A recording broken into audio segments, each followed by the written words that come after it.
Hello, നമസ്കാരം. നല്ല കിടിലൻ അഫ്ഗാനി റൈസും മസാല ഷവായൊക്കെ കിട്ടുന്നൊരു സ്പോട്ട് പരിചയപ്പെടുത്തട്ടെ. ഇതാണ് ഞങ്ങൾ ഓർഡർ ചെയ്ത അഫ്ഗാനി റൈസിന്റെ മസാല ഷവായുടെ ആ കോംബോ കേട്ടോ. അവർക്ക് ഇത് കൂടാതെ റുമാലി ഷവായ കോംബോയും കുബൂസ് ഷവായ കോംബോയും ഇതേ സ്ഥാപനത്തിൽ അവൈലബിൾ ആണേ. അപ്പോൾ ഞങ്ങൾ ഓർഡർ ചെയ്തത് നിങ്ങൾ കണ്ടല്ലോ അല്ലേ. ഈ റൈസിൻ്റെയും ഷവായുടെയും കോംബോ ആണ് ഞങ്ങൾ ഓർഡർ ചെയ്തത്. ഇവരുടെ മസാലയൊക്കെ ഓവർ സ്പൈസി ആയിട്ടുള്ള മസാലയൊന്നുമല്ല. അത്യാവശ്യം നമുക്ക് പെട്ടെന്ന് ടേസ്റ്റ് കിട്ടുന്ന ടൈപ്പ് ഒരു മസാലയും കാര്യങ്ങളൊക്കെയാണ്.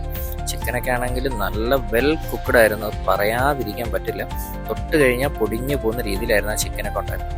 അപ്പോൾ ആ ചിക്കനും ആ മസാലയും ഒക്കെ ചേർത്ത് വെച്ച് ആ റൈസുമായിട്ട് അങ്ങോട്ട് നന്നായിട്ട് മിക്സ് ചെയ്യാം. ആദ്യം കഴിക്കുമ്പോൾ മസാലയുടെ ടേസ്റ്റ് കറക്റ്റ് അറിയാൻ മയണൈസ് ചേർക്കാതെ കഴിച്ചു നോക്കാം അല്ലേ. അപ്പോൾ ഒന്ന് കഴിച്ചു നോക്കാം. സംഭവം എനിക്ക് പേഴ്സണലി ഭയങ്കരമായിട്ട് ഇഷ്ടപ്പെട്ടു. കാര്യം ഇതിങ്ങനെ എടുത്തു പറയുന്നത് എന്താണെന്ന് വെച്ച് കഴിഞ്ഞാൽ, നമ്മൾ റെഗുലറായിട്ട് ഇങ്ങനെ മന്തിയും മധുഹൂത്തും ഒക്കെ കഴിക്കുന്നവർക്ക് ഇതൊരു ചേഞ്ചാണ്. ഈ അഫ്ഗാനി റൈസ് ആണെങ്കിൽ വെറുതെ ഇങ്ങനെ റൈസ് മാത്രം കഴിക്കാൻ തന്നെ നല്ല ടേസ്റ്റ് ഉണ്ടായിരുന്നു.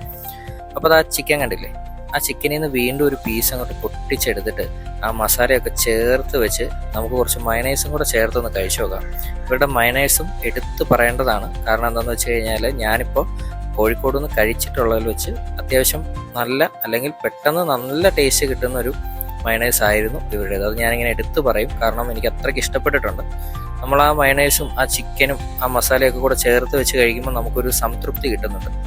അതുകൊണ്ടാണ് കേട്ടോ അതിങ്ങനെ എടുത്തു പറയുന്നത്. അപ്പോൾ അതൊക്കെ കൂടെ അങ്ങ് കൂട്ടി കുഴച്ച് കഴിച്ചപ്പോൾ സ്വർഗമായിരുന്നു. ടോട്ടലായത് 390 രൂപയാണ്. ലൊക്കേഷൻ വരുന്നത് നമ്മുടെ കോഴിക്കോട് ബീച്ചിൽ നിന്ന് കുറ്റിച്ചിറ ഭാഗത്തേക്ക് പോകുമ്പോൾ ഉള്ള ടാക്കോസ് കഫേ ആണ് കേട്ടോ. വീഡിയോ ഇഷ്ടമായെങ്കിൽ ലൈക്കും സബ്സ്ക്രൈബും ചെയ്തേക്കണേ.